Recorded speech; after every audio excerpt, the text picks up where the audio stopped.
माझी लढाई यासाठी आहे की जर मी या खुर्चीतून निघून गेलो तर उद्या इथं दिवसा ढवळ्या गोळीबार होईल हे थांबवण्यासाठी सुजय विखे खुर्चीतून निघून गेलो तर उद्या इथं दिवसा ढवळ्या गोळीबार होईल हे थांबवण्यासाठी सुजय विखे त्या संघर्षासाठी ज्या दिवशी शिर्डीमध्ये हत्याकांड झालं त्या दिवसापासून आजपर्यंत एकही गुन्हेगार इथं आवाज करू शकणार नाही हे सुजय विखेचं काम आहे आणि मी आजही शिर्डीच्या सगळ्या गुन्हेगारांना खुलं आव्हान देतो की पुढच्या 6 महिन्यामध्ये तू निघून जा नाहीतर एका एकाला पकडून बाहेर पडून बाहेर हाकलणार ही ताकद सुजय विखे आजही शिर्डीच्या सगळ्या गुन्हेगारांना खुलं आव्हान देतो की पुढच्या 6 महिन्यामध्ये तू निघून जा नाहीतर एका एकाला पकडून बाहेर पडून बाहेर हाकलणार ही ताकद सुजय विखे पण एक केलेली चूक आणि आज या नगरपंचायतीमध्ये एक जरी चूक आपल्याकडून झाली एक जरी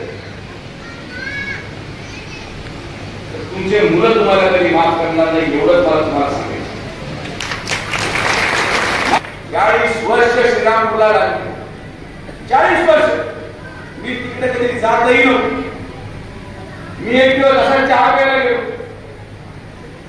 मी म्हणले कसं उपोषण चालू आहे ते म्हणजे महाराजांच्या पुतळ्यासाठी म्हणजे किती वर्ष झाले म्हणजे 40 वर्षापासून आंदोलन चालू आहे 6 महिन्यात पुतळा उभा करून टाकला आणि उद्घाटन करून टाकलं आपल्या आम्हाला नको वाळूचे धंदे करणार मटक्याचे धंदे करणारे आम्हाला त्यांचं मतदान नको आमची महिला सुरक्षित राहिली पाहिजे या शब्द मी तुम्हाला दिला तो पूर्ण सुजय विखे करून टाकला आपल्या मुली रात्री 12 वाजेपर्यंत बाहेर मोकळ्या फिराव्या म्हणून सुजय विखे रडतोय या शिर्डीमध्ये पत्र्याच्या खोलीमध्ये राहणारा माणूस 20 लाख रुपयाच्या जागेमध्ये आरसीसीचं घर बांधले म्हणून सुजय विखे रडतोय सुजय विखेचा स्वार्थ कोणाच्या व्यक्तिगत स्वार्थासाठी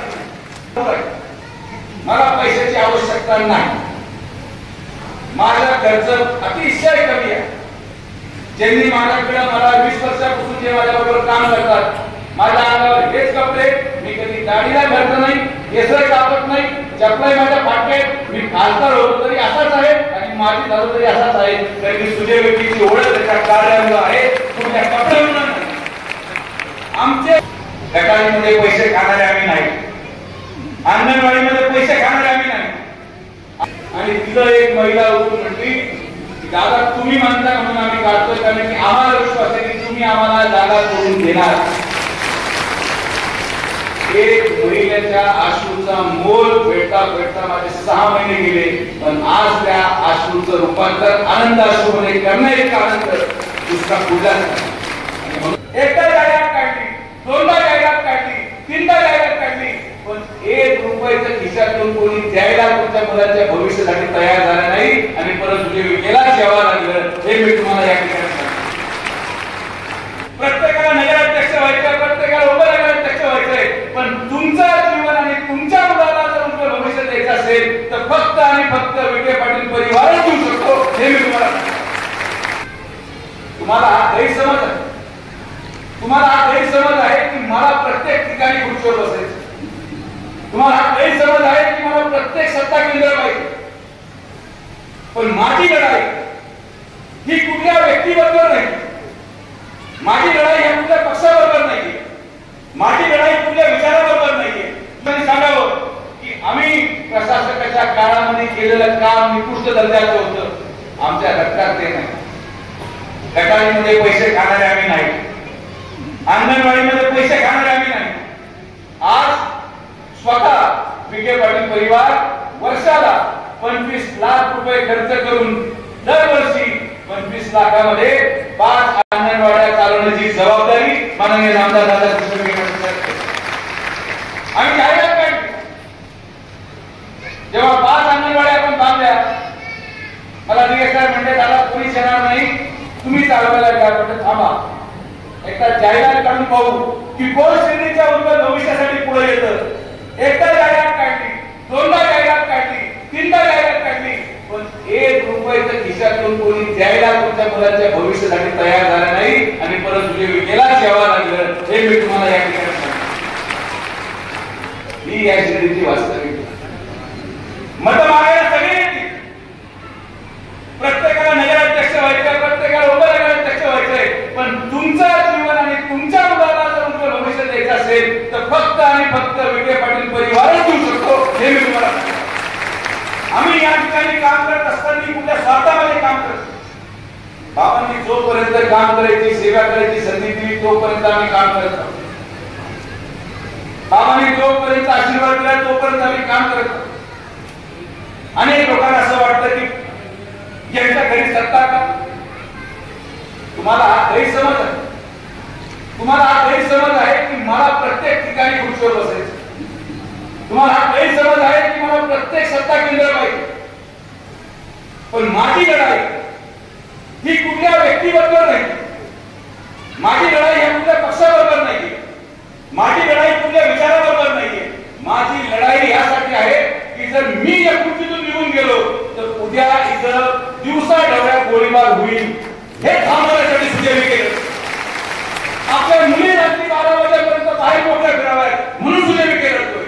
या शिर्डीमध्ये पत्र्याच्या खोलीमध्ये राहणारा माणूस 20 लाख रुपयाच्या जागेमध्ये आरसीसीचं घर बांधेल म्हणून सुजय विखे लढतोय. सुजय विखेचा स्वार्थ कोणाचा व्यक्तिगत स्वार्थासाठी नाही. मला बंगला बांधायचा नाही. माझ्याकडे बाबांनी जर भरपूर आहे. मला पैशाची आवश्यकता नाही. माझा खर्च अतिशय कमी आहे. ज्यांनी माझ्याकडे मला 20 वर्षापासून जे माझ्याबरोबर काम करतात माझ्या अंगावर हेच कपडे. मी कधी दाढीला घालत नाही. केसर कापत नाही. चपलाही माझ्या पाठ्यात. मी खासदार होतो तरी असाच आहे आणि माझी झालो तरी असाच आहे. तरी मी सुजय विखेची ओळख त्याच्या कार्यामुळे आहे कुठल्या कपड्यावर नाही. आमचे पदाधिकारी कपडे स्टार टाकत होते तेव्हा सुद्धा मी फाटले कपडे घालत सांगा.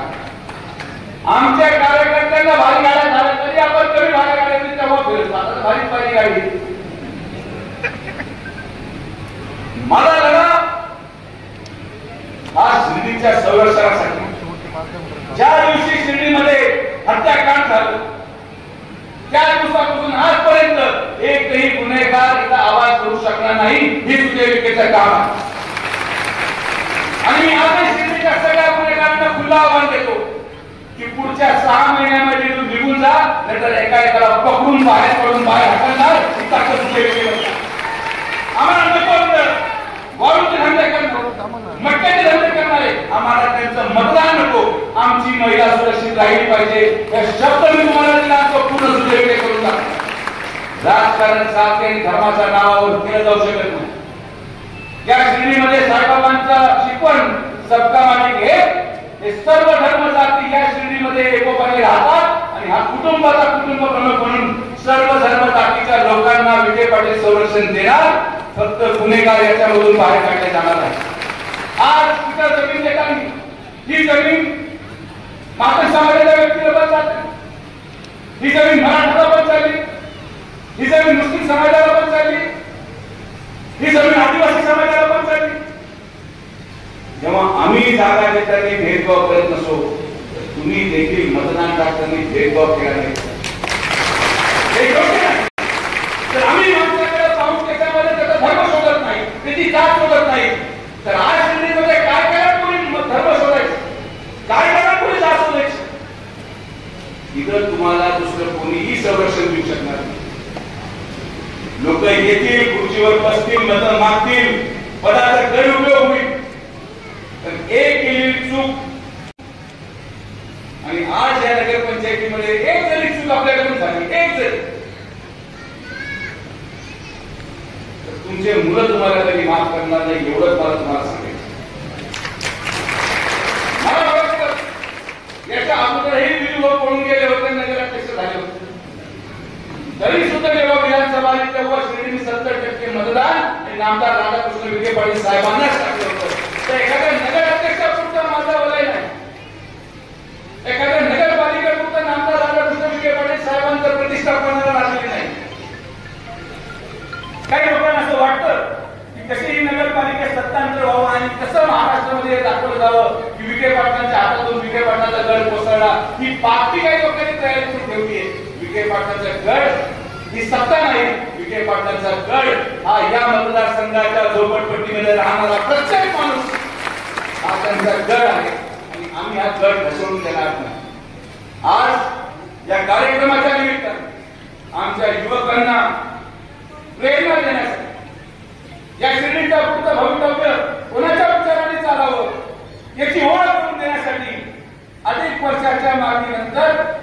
सरकारचे आराध्य दैवत छत्रपती शिवाजी महाराजांचं भव्य शिवसृष्टी आपण शिंदीमध्ये उभी करत आहोत.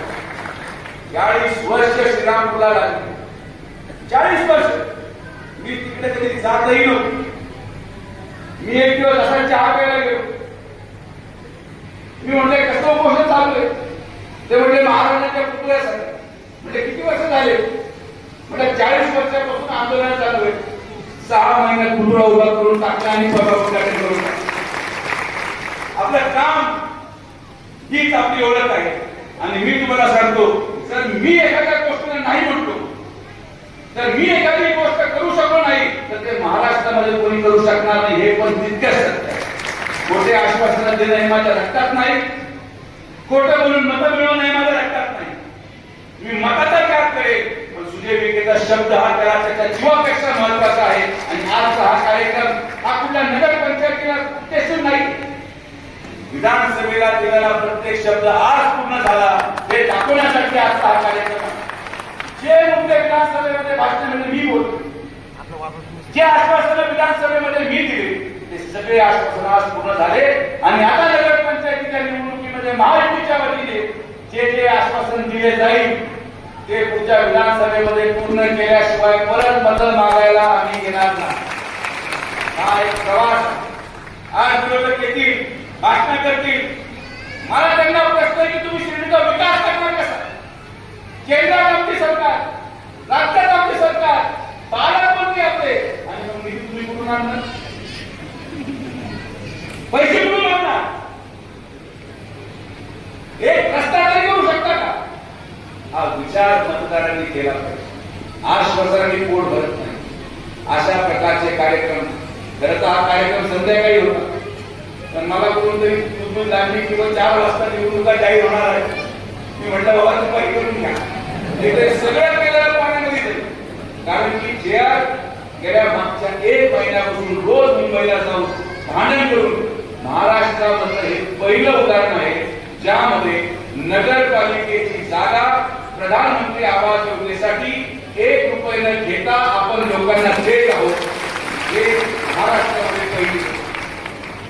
1 महिन्यासाठी आम्ही मंत्रालयात गेलो, चेअर काढला.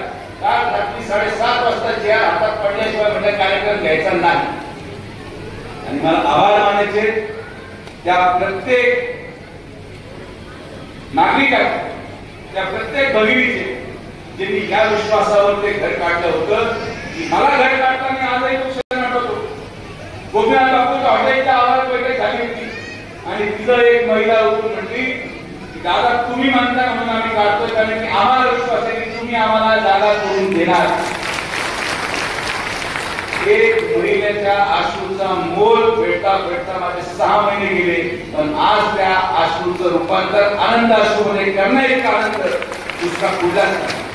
म्हणून माझी परत एकदा हात जोडून विनंती आहे की आपण राजकारणामध्ये आरोप प्रत्यारोप, राजकारणामध्ये चिकलपेट, राजकारणामध्ये अपयशाला कारण असते. अनेक लोक अपयशामध्ये 100 कारण शोधतात, पण माझं काम या शिर्डीच्या जनतेसाठी